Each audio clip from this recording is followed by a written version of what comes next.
할렐루야. 3일 동안 잘 지내셨습니까? 네, 오늘도 주님을 예배드리기 위해서 이곳에 오신 여러분들을 우리 주님의 이름으로 환영하고 또 축복합니다. 우리 옆에 계신 분들하고 잠시 한번 인사할까요? 평안하셨습니까? 평안하셨습니까? 네, 감사합니다. 우리 함께 찬송가 325장 부르시면서 주님을 예배하는 자리로 나가시겠습니다.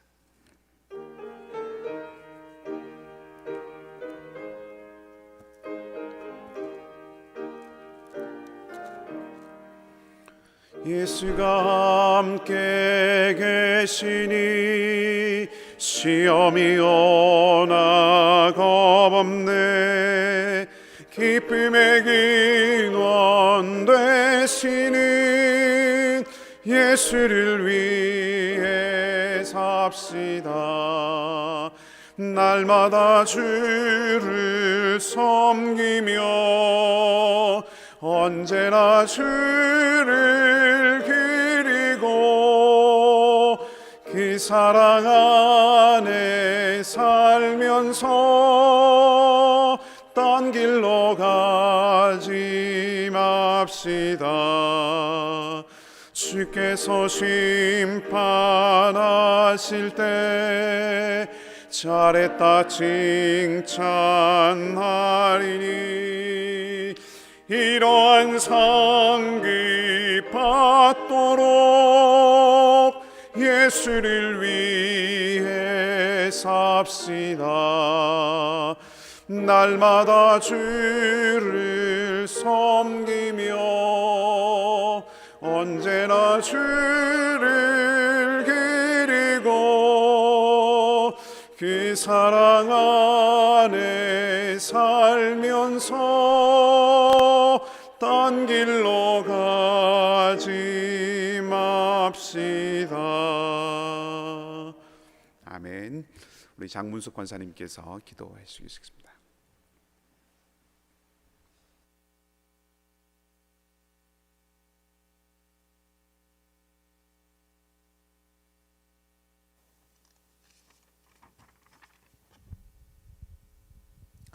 나의 힘이 되신 여호와여, 내가 주를 사랑하나이다. 사랑의 아버지 하나님, 오늘도 하나님의 은혜로 수요 예배의 자리로 나오게 하시니 감사를 드립니다. 날마다 바쁜 일상에 쫓기며 살아가고 주님의 자녀라 하면서 주님의 자녀답게 살지 못하는 경우가 너무도 많음을 회개합니다. 아주 사소한 일에도 분을 내며 가족과 이웃을 더욱 사랑하지 못했음을 회개합니다. 우리들의 이기심을 버리고 나보다 남을 낮게 여기는 성도들이 되기를 기도합니다. 코로나 바이러스로 인해서 전 세계가 어려움에 빠져 있습니다. 저희들을 돌아보며 회개하게 하시고 주님의 전능의 손을 펼쳐주셔서 코로나19 바이러스를 지구상에서 제거하여 주옵소서. 이러한 어려운 때에 도움이 필요한 이웃을 돌보는 저희들 될 수 있기를 원합니다. 아주 작은 일이라도 행할 수 있는 성도들이 될 수 있기를 기도합니다. 저희 이글스필드 교회를 사랑해 주셔서 새로운 담임 목사님을 보내주시니 감사를 드립니다. 주님을 더욱 사랑하며 섬기는 이글스필드 교회가 되기를 기도드립니다. 온라인으로 진행되는 한글 학교가 주님의 은혜 가운데 이루어질 수 있기를 기도합니다. 저희 교회에 몸이 아픈 지체들이 있습니다. 박성규 집사님, 표경순 권사님, 김백수 집사님을 주님께서 안수하셔서 치유하여 주시고 마음의 평강을 주시옵소서. 저희 교회에서 파송한 이규성, 신선미, 김영석, 김현선 선교사님들과 가정을 눈동자같이 지켜주시고 축복하여 주시옵소서. 척박한 환경에서도 주님만을 의지하며 나아가는 선교사님들 될 수 있도록 인도하여 주시옵소서. 담임 목사님과 교육자들을 위하여 기도합니다. 성령 충만함과 육체의 강건함을 주시고 맡으신 목회 사역을 기쁨으로 감당하게 하여 주시옵소서. 오늘 말씀을 전하실 목사님께 성령 충만함으로 덮어주시고 목사님이 전해주시는 말씀을 주님의 말씀으로 들을 수 있도록 우리들의 귀를 열어주시옵소서. 감사드리며 모든 말씀을 주 예수 그리스도의 이름으로 기도드렸습니다. 아멘.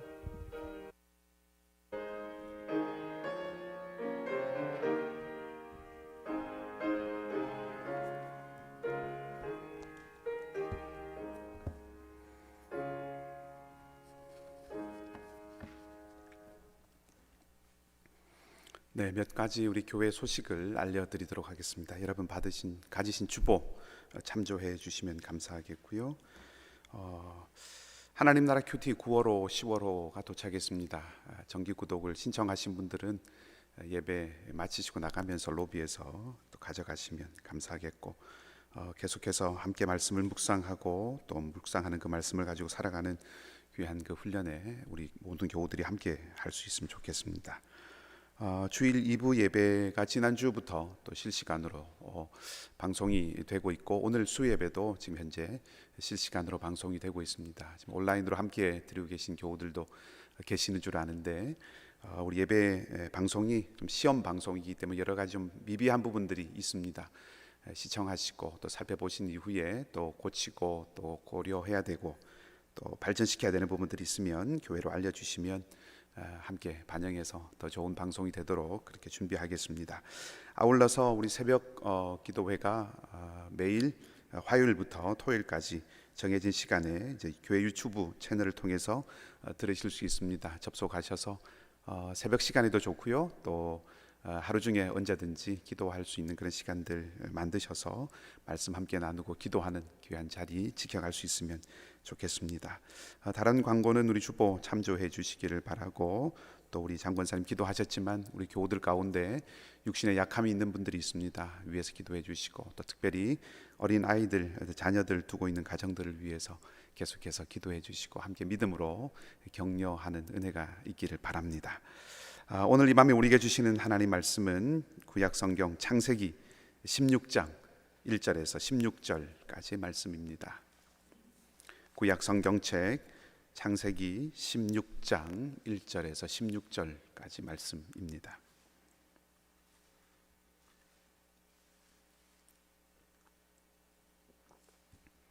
우리 한 절씩 말씀을 교독하도록 하겠습니다. 마지막 16절은 함께 읽도록 하겠습니다.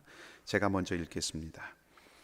아브라함의 아내 사레는 출산하지 못하였고 그에게 한 여종이 있으니 애굽 사람이요 이름은 하갈이라. 사레가 아브라함에게 이르되 여호와께서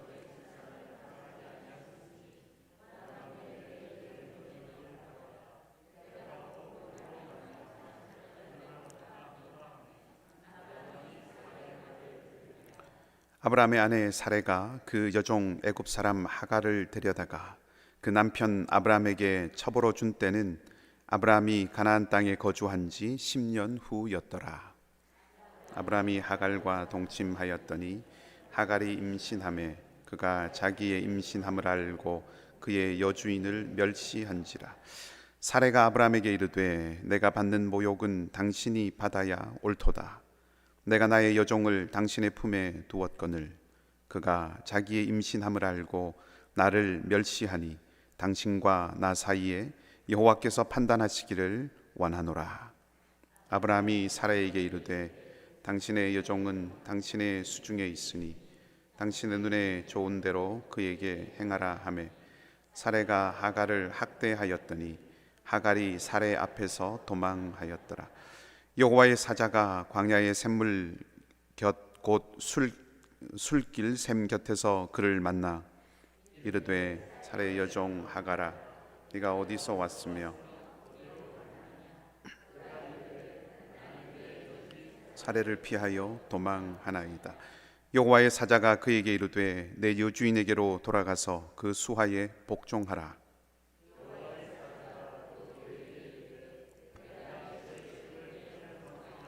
그 수가 많아 셀 수 없게 하리라. 여호와의 사자가 또 그에게 이르되 네가 임신하였은즉 아들을 낳으리니 그 이름을 이스마엘이라 하라. 이는 여호와께서 내 고통을 들으셨음이니라. 그가 그 사람 중에 들나귀 같이 되리니 그의 손이 모든 사람을 치겠고 모든 사람의 손이 그를 칠지며 그가 모든 형제와 대항해서 살리라 하니라. 하갈이 자기에게 이르신 여호와의 이름을 나를 살피시는 하나님이라 하였으니 이는 내가 어떻게 여기서 나를 살피시는 하나님을 배웠는고 함이라. 이러므로 그 샘을 부엘라 헤로이라 불렀으며 그것은 가데스와 베레 사이에 있더라. 하갈이 아브라함의 아들을 낳음에 아브라함이 하갈이 낳은 그 아들을 이름하여 이스마엘이라 하였더라.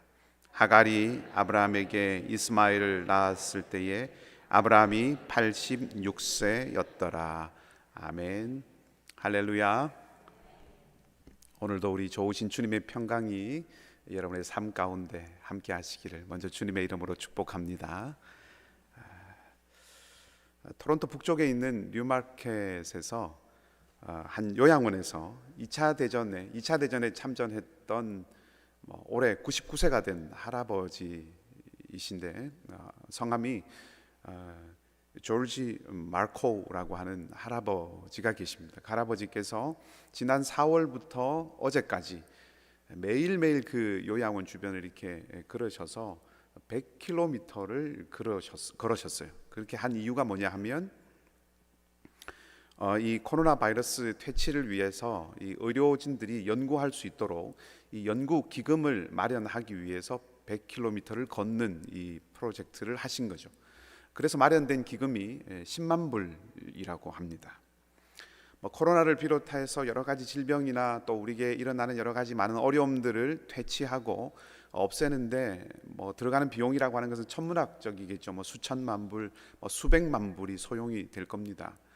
그런 것을 생각하면 10만 불이라고 하는 것이 결코 적은 금액은 아니고 아주 큰 금액이긴 하지만 인류의 전체에 닥친 이런 어려움들을 퇴치하기 위해서 사용되어지는 비용으로는 그렇게 많지 않은 금액이고 또 그래서 그리 주목받을 만한 일이 아닐지도 모르고 또 시간이 흐른 후에는 사람들 사이에서 이런 일들이 있었다라고 하는 것이 잊혀질지도 모르는 그런 일입니다만은 그러나 저는 그 뉴스 보도를 보면서 이 암울한 소식들, 안타까운 그런 이야기들이 먹구름처럼 우리의 삶에 늘 드리워지고 세계 곳곳에 들리는 소식들은 참 안타깝고 또 끔찍한 그런 소식들인데 그런 소식들 가운데 이런 시기들을 보내면서 그래도 이 세상이 아직은 우리가 살만한 세상이다. 아직은 그래도 우리가 살아볼 만한 그런 세상이다라고 하는 것을 말할 수 있도록 마치 어떤 숨구멍같이 숨을 쉴 수 있는 숨구멍과 같은 그런 역할을 하는 그런 사람들이 아직은 있구나라고 하는 그런 생각들을 해봅니다.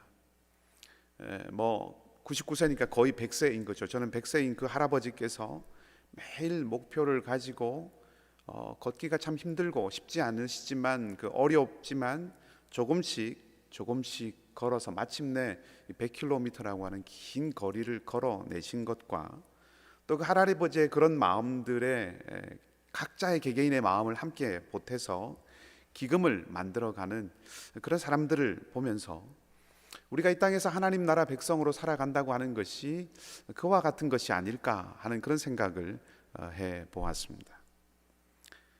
세상과 우리의 삶에는 사실 끊임없이 문제들이 밀려오지요. 마치 쉼없이 다가오는 그런 파도처럼 여러 가지 어려움과 도전들이 계속해서 밀려오고 불어오지만 그 속에서 마치 누룩이 퍼져서 가루를 부풀어 오르게 하듯이 내 일상에서 내가 살아가는 내 삶의 자리에서 하나님 나라를 살아가면서 그리고 내 주변에 그 하나님 나라의 꿈을 나누고 그렇게 해서 그 꿈에 동참하는 사람들을 함께 모으고 그래서 하나님 나라를 조금씩 이루어가고 확장해가는 우리 권사님 기도하신 것처럼 작은 일이지만 이웃을 생각하고 도울 수 있는 그런 일들을 통해서 하나님 나라를 조금씩 확장하고 그래서 이 세상이 어렵고 힘들고 암울하고 안타까운 소식들이 더 많이 있지만 그러나 그 가운데서도 세상이 희망의 숨을 쉴 수 있는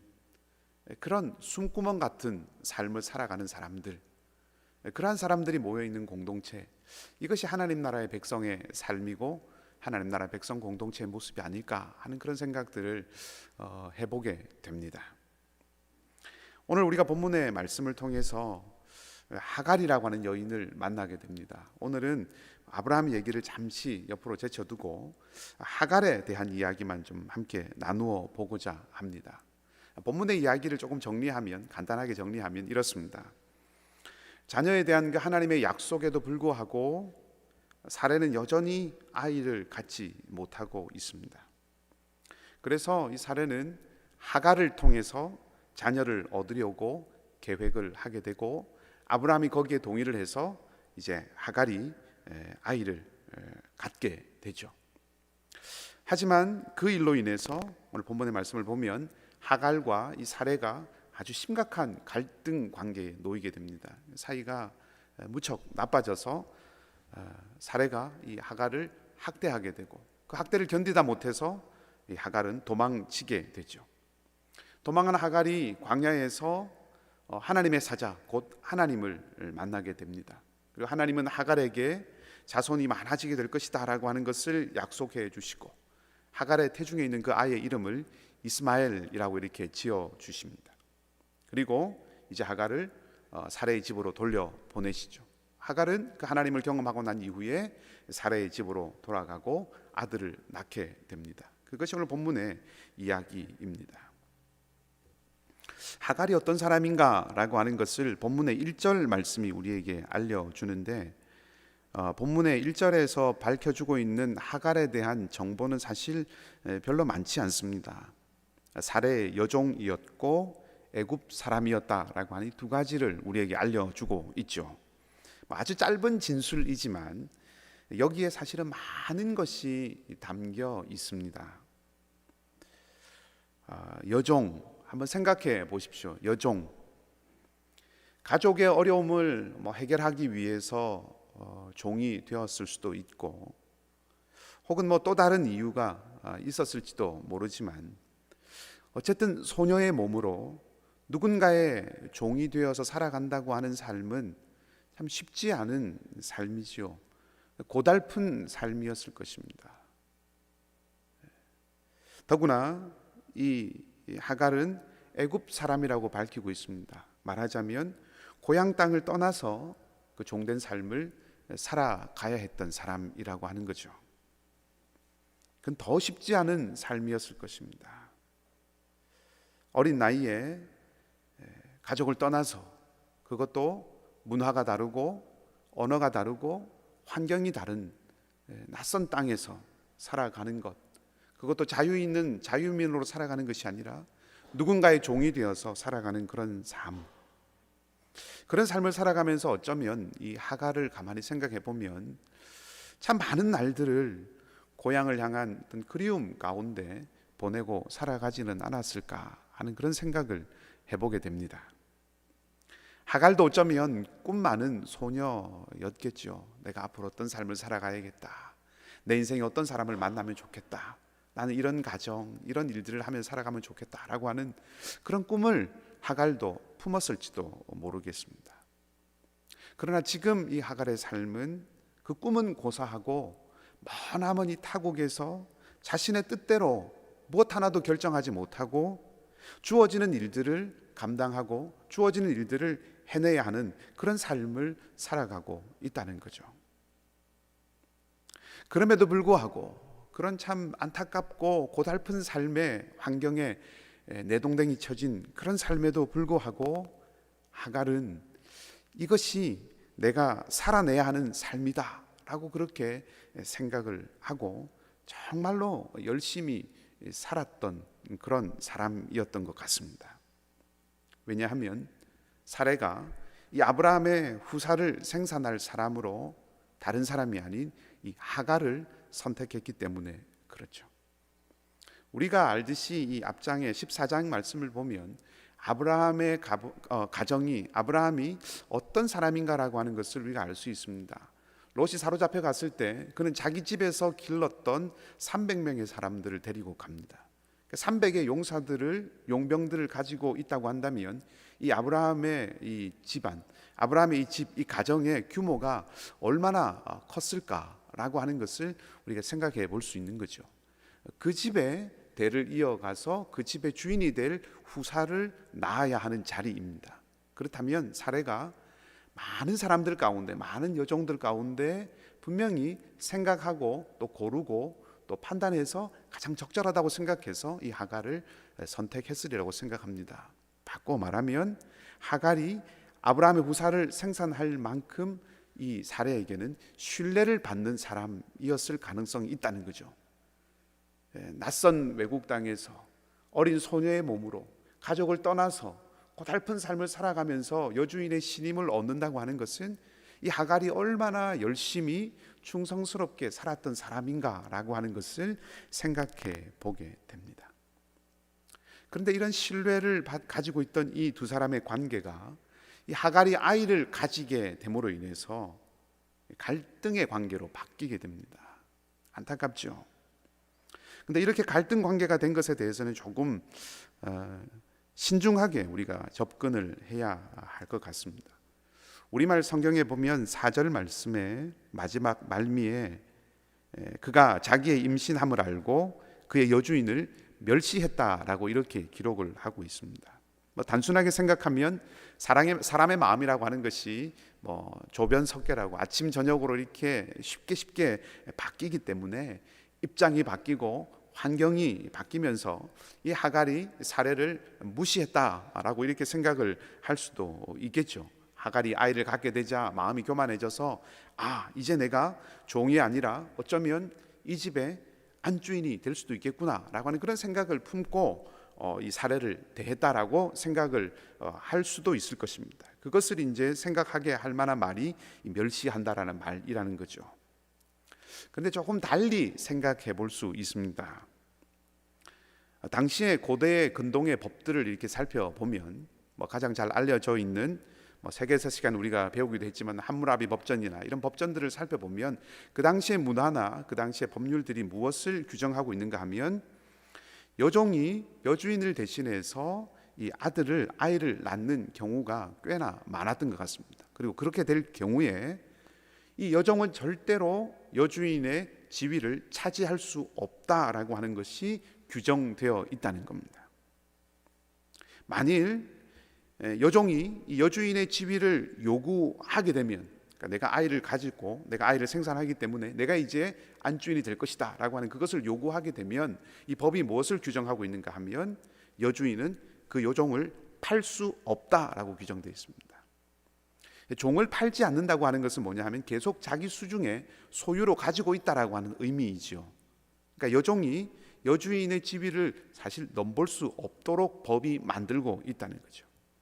그리고 그 여종을 팔 수 없다라고 하는 이 규정을 지키고 실행하도록 일종의 시행세칙처럼 부연 설명을 하고 있는 것이 있는데 그게 뭐냐 하면 그 여주인은 그 여자 종에게 종의 표시를 마치 낙인처럼 찍을 수 있다, 표시할 수 있다라고 그렇게 법에 규정이 되어 있습니다. 그러니까 누가 보더라도 만약에 그 여종에게 표시가 되어 있다면 아이를 낳고 또 혹은 낳지 않고와 상관없이 누가 보더라도 이 사람은 종이다라고 하는 것을 알 수 있게 만들어 준다는 거죠.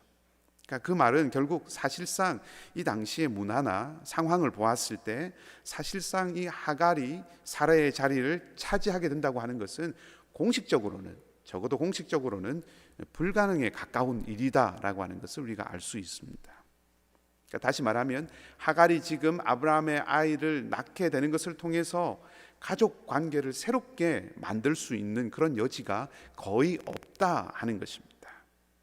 그렇기 때문에 지금 여기서 하갈이 여주인을 멸시했다라고 이렇게 번역해둔 이 말은 이 갈등의 밑바탕에는 안주인이 누가 되느냐라고 하는 이런 갈등이 아니고 사실은 어머니가 될 수 있느냐 혹은 어머니가 될 수 없느냐라고 하는 그 문제가 연결되어 있다는 거죠. 그러니까 법적인 환경에 의해서 이 낳아지는 아이가 사례의 아이가 될 수밖에 없지만 하갈의 입장에 생각해 보면 모성은 천륜이지 않습니까? 그러니까 아이를 낳게 되는 그 모성의 본능이 느끼는 그런 상실감이 하갈로 하여금 자신의 태도와 자신의 어떤 말이나 또 주인을 대하는 태도를 바꾸어 가게 했다라고 하는 거죠. 뒤에서 조금 더 말씀을 드리겠지만 사실은 근원적으로 이 사레와 하갈의 이 갈등이라고 하는 것은 존재를 지우려고 하는 자와 존재를 지키려고 하는 자 사이의 갈등입니다. 이건 뒤에서 조금 설명을 하겠습니다. 아무튼 이제는 자신을 총애하던 신뢰하던 이 사레가 가장 누구보다 자신을 괴롭게 하는 그런 사람이 됐습니다. 사레가 하갈을 이제부터는 학대하는 자가 되었다는 거죠. 이 학대라고 하는 말은 이스라엘 백성들이 애굽 땅에서 겪었던 그 고난을 표현하는 출애굽기에 나오는 학대와 똑같은 말입니다. 그러니까 상당한 괴로움을 이 사레가 하갈에게 입혔다라고 하는 거죠. 아마 제가 생각하기에는 육체적인 괴로움을 주지는 않았으리라고 생각합니다. 왜냐하면 그렇게 육체를 많이 이렇게 학대하고 고통을 하면 아마 아이의 생명에 또 위험이 있기 때문에 아마도 자존감을 아주 심하게 무참하게 짓밟는 어떤 심리적인 그런 학대를 하지 않았을까 하는 생각을 해봅니다. 어쨌든 이 학대를 견디다 못해서 하갈은 도망치게 되죠. 이 하갈이 더욱 안타까운 것은 사레로부터 도망친 이 하갈이 고향인 애굽으로 돌아가지 못하고 있다는 겁니다. 그녀는 지금 광야에 있습니다. 여호와의 사자가 나타나서 하갈에게 묻지요. 오늘 본문에 네가 어디서 왔으며 어디로 가느냐. 8절 말씀 이렇게 묻습니다. 거기에 하갈이 대답합니다. 내 여주인 사레를 피하여서 도망하고 있습니다. 어디서부터 왔는지는 말하고 있지만 어디로 가는지는 말하고 있지 않습니다. 그녀는 지금 애굽으로 돌아가지 못하고 광야를 떠돌고 있다 하는 거죠. 광야가 어떤 곳입니까? 동물들로부터 위험이 있는 곳이죠. 내리쬐는 낮의 더위와 또 도려내는 것 같은 밤의 추위가 있는 곳입니다. 메마름이 있고 목마름이 있고 강도가 있고 폭력이 있는 자리입니다. 척박하다 못해서 마침내 죽음에 내몰리는 자리가 광야인 거죠. 이렇게 생각을 해보면, 가만히 생각해 보면 지금 이 하갈을 둘러싸고 있는 모든 것들은 이 하갈의 존재를 인정하지 않으려는 것들입니다. 하나님의 약속, 자녀를 주시겠다고 하는 그 약속을 굳게 신뢰하지 못해서 흔들리고 있는 이 사레가 하갈을 통해서 아이를 얻으려고 하고 있죠. 그런데 그 아이를 하갈을 통해서 얻으려고 하는 이 일에 하갈의 몫은 전혀 없습니다. 아이에 대해서 주장할 권리가 없다는 거죠. 어머니로서의 위치를 하갈은 부정당하고 있습니다. 하갈이 있을 자리가 없습니다. 사라는 하갈을 지금 지우려고 하고 있는 거죠. 하갈의 존재를 지우려고 하고 있습니다. 자신의 유익을 위해서, 자기의 몫을 위해서 타인을 이용하고 타인을 소비해버리는 인간의 죄성의 어떤 그런 폭력성, 이런 것들을 하나님의 사람이라고 하는 이 사라의 모습을 통해서 엿보게 되는 것이 참 씁쓸하다 하는 그런 생각을 해봅니다. 어쨌든 지금 존재하고 있는 이 하갈을 존재하지 않는 것처럼 여기려고 하는 이 사레와 자기 존재를 찾으려고 하는 그 갈등, 그 하갈의 갈등 그 속에서 하갈은 광야로 도망치는 것을 통해서 자신의 존재감을 완전히 잃어버리게 됩니다. 의미적으로 그러하다는 것입니다. 애굽으로 가지 못한다고 하는 것은 이곳도 저곳도 어디도 속하지 못한다라고 하는 의미죠. 사람이 거주하지 않는 광야에서 이 하갈은 잊혀져가는 존재가 되는 거죠. 죽음에 내몰리고 있습니다. 그리고 거기서 하갈은 어쩌면 스스로 자신의 존재를 지울 그런 자리를 향해서 가고 있었는지도 모르겠다 하는 생각을 합니다. 어쩌면 하갈은 그 광야에서 그런 생각을 했겠죠. 어쩌다 내가 여기까지 왔을까? 수많은 사람들, 그 사람들 속에서 내가 이렇게 우스운 존재가 참 되어버리고 말았구나. 내가 다시 돌이킬 수는 있을까? 내가 다른 방식으로 내 삶을 다시 새롭게 시작할 수 있을까? 라고 하는 그런 생각들 했을 겁니다. 아니 어쩌면 그런 질문보다 더 근원적으로 나는 도대체 누구일까? 내가 어떻게 이런 삶을 살게 되었고 어떻게 이렇게 결국은 버려지게 되고 잊혀져야 할 존재가 되어버렸을까? 그리고 내가 이렇게 잊혀져야 할 존재라면 나는 과연 더 살아가야 할까? 아마 이런 생각들이 하갈을 짓눌렀을지도 모른다 하는 생각이 듭니다. 이렇게 고통을 참다 못해서 도망치고 결국은 자기를 잃어버릴 그 위기의 순간에 하나님께서 나타나셨습니다. 8절 말씀에 사라의 여종 하가라, 네가 어디로 와서 어디로 가느냐. 이것은 하나님을 떠났던 아담을 찾아오셔서 네가 어디 있느냐라고 물으셨던 그 하나님의 모습을 생각나게 하죠. 하나님 말씀은 이어집니다. 너는 다시 돌아가야 한다. 네 여주인이 있는 그 집으로 돌아가야 한다. 네가 어머니가 되고 싶어 했지. 내가 안다. 그리고 네가 어머니가 될 수 있는 곳은 지금은 다 이해하기 어렵지만 내 여주인이 있는 그 집이야. 너는 거기서 아들을 낳을 것이고 이름을 이스마엘이라고 하렴. 왜냐하면 나는 너의 신음을, 너의 아픔을, 너의 고통을 듣는 하나님이기 때문이다. 너는 아들을 낳고 그 아들은 또 아들들을 낳아서 너는 마침내 어머니가 될 것이다. 하나님이 그렇게 하갈에게 말씀하시죠. 저는 성경에서 아마도 이 하나님과의 가장 아름답고 친밀한 교제, 그것을 묘사하고 있는 그런 본문들 가운데 하나가 바로 오늘 본문이라고 생각을 합니다. 창세기 첫 부분에 보면 하나님께서 아담에게 짐승들을 이끌어 가셨죠. 그때 아담이 무엇을 했습니까? 그 동물들에게 이름을 붙여주었습니다. 이름을 붙여준다고 하는 것은, 이름을 준다고 하는 것은 이제 나와 관계 있는, 나와 상관이 있는 존재다라고 하는 것을 말해주는 것입니다. 조금 어렵게 표현을 해본다면, 잘 생각하시고 들어보시면, 조금 어렵게 표현한다면 존재를 실제하게 하는 것이 이름을 주는 것입니다. 그러니까 존재하고 있는 것이 진짜 존재한다고, 진짜 정말로 존재한다고 인정하는 것, 그래서 실제하게 만드는 것이 이름을 주는 것입니다.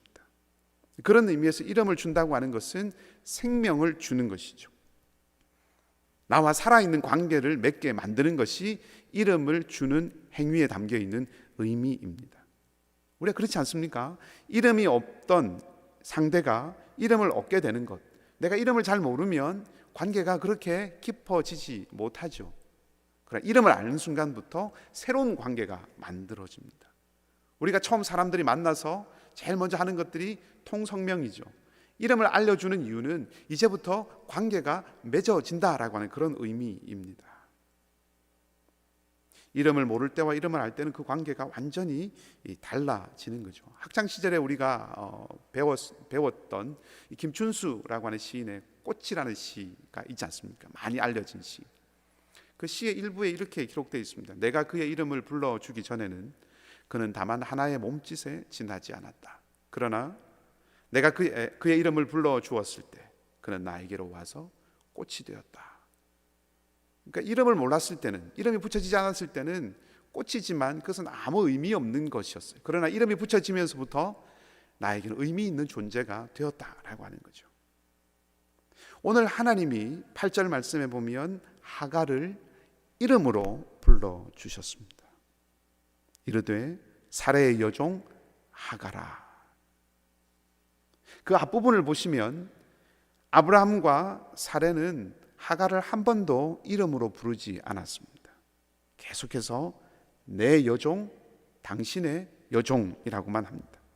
그런데 하나님은 사레의 여종을 하갈이라고 불러주시는 거죠.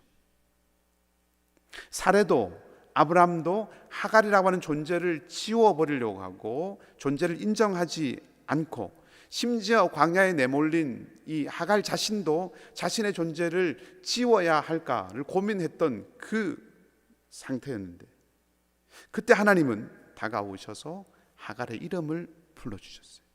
하갈의 존재를 인정해 주셨습니다. 뿐만 아니라 하갈의 아들의 이름을 지어주셨습니다. 하갈의 미래를 약속해 주셨다는 거죠. 하나님은 고통당하고 아픔에 눌린 이들을 결단코 외면하지 않으시는 분이십니다. 하나님은 그러한 사람들을 찾아가셔서 회복시키시고 약속을 주시고 미래를 주시는 분이 하나님이십니다. 하나님 안에서 하갈은 비로소 회복되기 시작하는 거죠. 하나님 안에 왔을 때, 하나님을 경험하고 하나님을 만났을 때 비로소 이 하갈은 자기 존재를 찾기 시작했다는 것입니다. 그 하갈이 무엇을 합니까? 그 하갈이 어떤 사람이 됩니까? 이제 하갈이 하나님의 이름을 지어 드립니다. 13절 말씀해 보면 하갈이 자기에게 말씀하신 그 하나님의 이름을 나를 살피시는 하나님이다, 이렇게 이름을 지어 드립니다. 존재가 지움 받으려고 했던, 모든 사람들에게서 그 존재가 인정받지 못했던, 자기 자신도 스스로 자기 존재를 지우려고 했던 이 하갈이 이제는 존재를 부여하는 자가 된 거죠. 아까 말씀드렸죠. 이름은 관계를 맺고 생명을 주는 것이다 라고 말씀드렸는데, 그렇게 생각하면 이 자신을 버리려고 했던 이 하갈이 하나님을 경험하고 하나님을 만나고 하나님 안에서 이제는 이름을 주는 자, 생명을 주는 자가 되었다 하는 것입니다. 제가 임의로 이 하갈을 이렇게 높이 평가하는 것이 아닙니다. 성경을 쭉 보면 하나님이나 하나님의 사자로부터 이 아이를 낳는 것에 대한 이야기를 듣고, 또 아들의 이름을 의미를 부여받고 아들의 미래에 대한 어떤 예언을 받는 것은 구약에서는 아브라함이나 이삭이나 야곱 같은 족장들에게만 해당되는 이야기이고, 신약에서는 예수님의 어머니 마리아나 혹은 세례 요한의 어머니 정도에게만 해당되는 사건입니다. 말하자면 그런 차원에서 지금 이 하갈에게 하나님께서 나타나셔서 이름을 불러주시고 아들에 대해서 이름과 또 미래의 삶을 알려주시는 것은 엄청난 사건이라고 하는 것입니다. 그것이 옳은지 그런지 이것은 차치하고 적어도 사례보다 먼저 많은 자손에 대한 약속을 이 하갈이 받고 있다는 것입니다. 그 사실로도 이미 하나님께서는 이 사례라고 하는 이 여종을 소위 비천한 여종이 아니라, 존재가 지워져도 상관없는 그런 사람으로 여기는 것이 아니라 하나님의 약속이 있는 그런 위치에 올려놓고 인정하고 계시다라고 하는 것을 우리가 알 수 있는 거죠. 그것을 통해서 하나님께서는 약속하신 아브라함과 아브라함의 자손 외에는 모두가 다 무가치하고 쓸데없는 그런 사람들이라고 생각하시지 않는다는 겁니다. 아브라함에게 애초에 주셨던 약속이 무엇이죠? 아브라함을 통해서 모든 사람들이 다 복을 받게 하시겠다고 하는 것이 하나님의 약속이고, 놀랍도록 넓은 이 하나님의 사랑, 이 사랑의 계획이 이렇게 막막하도록 꽉 막힌 이런 상황 속에서도 계속해서 실행되어져 가고 성취되어져 간다고 하는 것을 이 하갈의 모습을 통해서 우리는 발견할 수 있습니다. 이제 하나님을 체험하고 약속을 받은 이 하갈이 소망의 심지를 굳게 하고 사례에게로 돌아가라고 하는 그 하나님의 명령에 주저하지 않고 돌아갑니다. 이제는 고통의 자리이죠. 고난의 자리이고 감내해야 될 많은 것들이 있는 그 자리이지만, 그러나 그 자리에 설 수 있는, 내가 지켜야 할 자리를 지킬 수 있는 그런 사람이 되었다 하는 것입니다. 그것을 어떻게 알 수 있습니까? 15절 이하를 보면 하갈이 낳은 아들을 아브라함이 이스마엘이라고 이름을 붙여줍니다. 하갈이 경험했던 그 하나님을 경험했던 그 사건을 아브라함이 인정했다고 하는 의미이죠. 그리고 이스마엘이라고 하는 그 이름을 부를 때마다, 또 들을 때마다 아마 하갈은 하나님과의 그 광야에서의 만남을 기억하고 자기의 자리를 끝까지 꿋꿋하게 지켜갔으리라고 저는 생각을 합니다. 어떻게 보면 엉망이 되어버린 하갈이죠. 그 삶이 참 너무나도 안타깝고 너무나도 참 힘겹고 가슴 아픈 그런 자리에 가게 된 삶입니다. 그 하갈을 통해서도 하나님은 아브라함의 가정에 하나님의 약속이 성취되어 가는 길이 되도록 해주셨다는 것을 우리가 볼 수 있습니다. 저는 여러분들의 삶의 형편이 어떠한지 속속들이 아직은 다 잘 모릅니다. 그러나 한 가지 분명하게 아는 것은 신실하신 하나님께서는 비록 혹 이 하갈과 같이 엉망이 되어버린 그런 삶이라고 할지라도 축복의 통로로, 언약의 통로로 사용하실 수 있는 분이라는 것입니다. 우리의 삶의 자리에서 고난과 고통으로 혹은 여러 가지 많은 문제들로 인해서 우리가 우리 자신의 삶이 엉망이 되었다고 생각하고 있을 그때조차도 동일하다는 거죠. 시편의 기자는 이렇게 시편 137편에서 고백했습니다. 내가 주의 영을 떠나서 어디로 가며 주의 앞에서 어디로 피하리이까. 내가 하늘에 올라갈지라도 거기 계시며 수월에 내 자리를 펼지라도 거기 계시나이다. 내가 있는 그 어떤 곳이든지 하나님이 함께 계신다고 하는 거죠. 그 하나님이 무엇을 하시기 위해서 그 자리에 함께 계십니까? 하늘에서, 수월에서. 하나님께서 무엇을 위해서 그 자리에 함께 계십니까? 이사야 선지자를 통해서 하나님께서 말씀해 주셨습니다. 내가 땅 끝에서부터 너를 붙들며 땅 모퉁이에서부터 너를 붙들고 내가 너를 택하고 버리지 아니하였다 하였노라. 두려워하지 말라. 내가 너와 함께 함이니라. 놀라지 말라. 나는 내 하나님이 됨이라. 내가 너를 굳세게 하리라. 참으로 너를 도와주리라.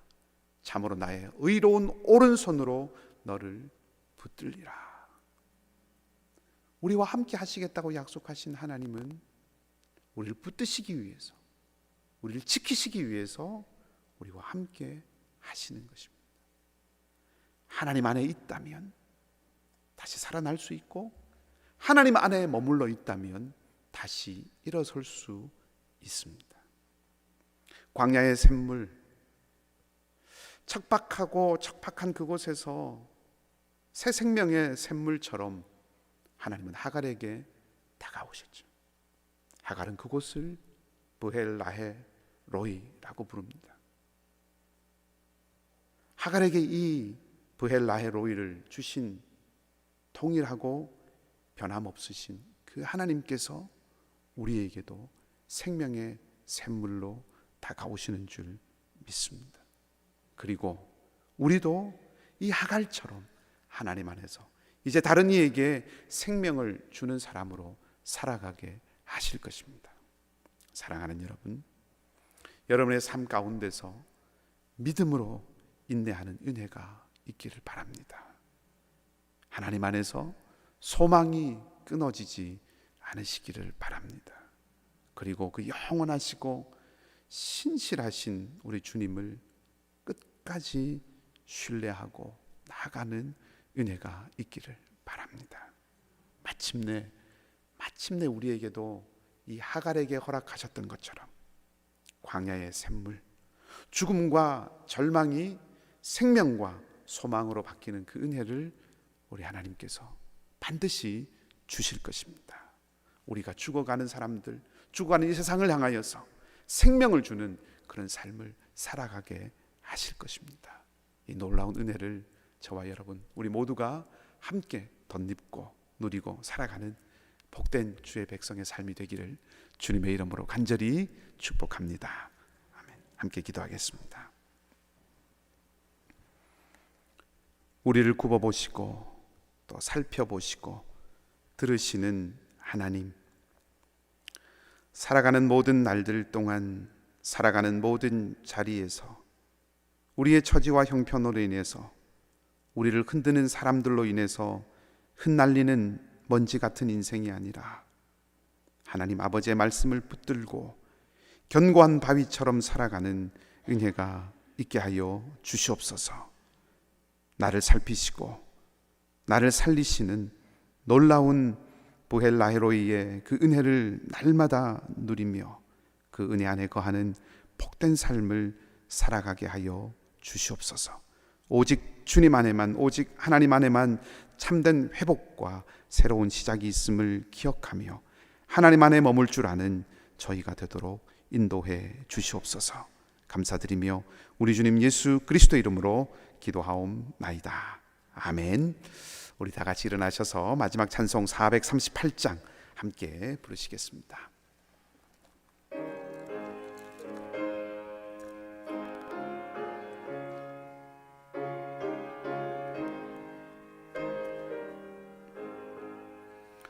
내 영혼이 은총 입어 중한 죄짐 벗고 보니 슬픔 많은 이 세상도 천국으로 와도다.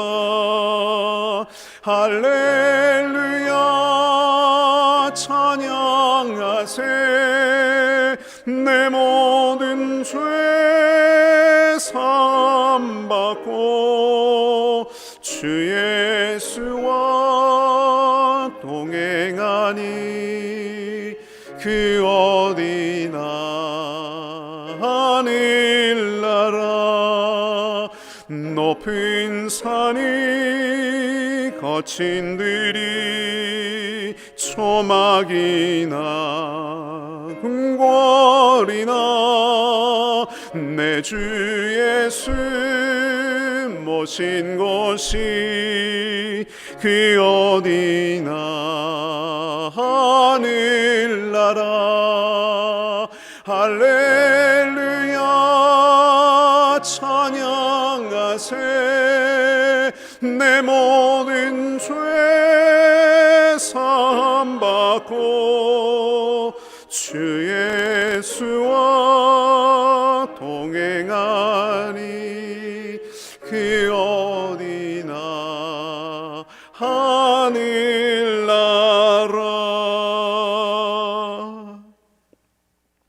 우리 주님 예수 그리스도의 은혜와 하나님 우리 아버지의 사랑하심과 보혜사 성령님의 인도하시고 위로하시고 교통케 하시는 역사가 이 자리에 고개 숙인 사랑하는 우리 이글스필드 모든 가족들 위해 온라인으로 함께 예배에 동참하는 사랑하는 모든 교우들과 선교사님들과 그 사역 위에 약함 가운데 있는 우리 형제와 자매들 위해 사랑하는 우리 자녀들과 영어권 공동체와 그 미래 위에 이제로부터 영원토록 함께 하옵시기를 간절히 축원하옵나이다.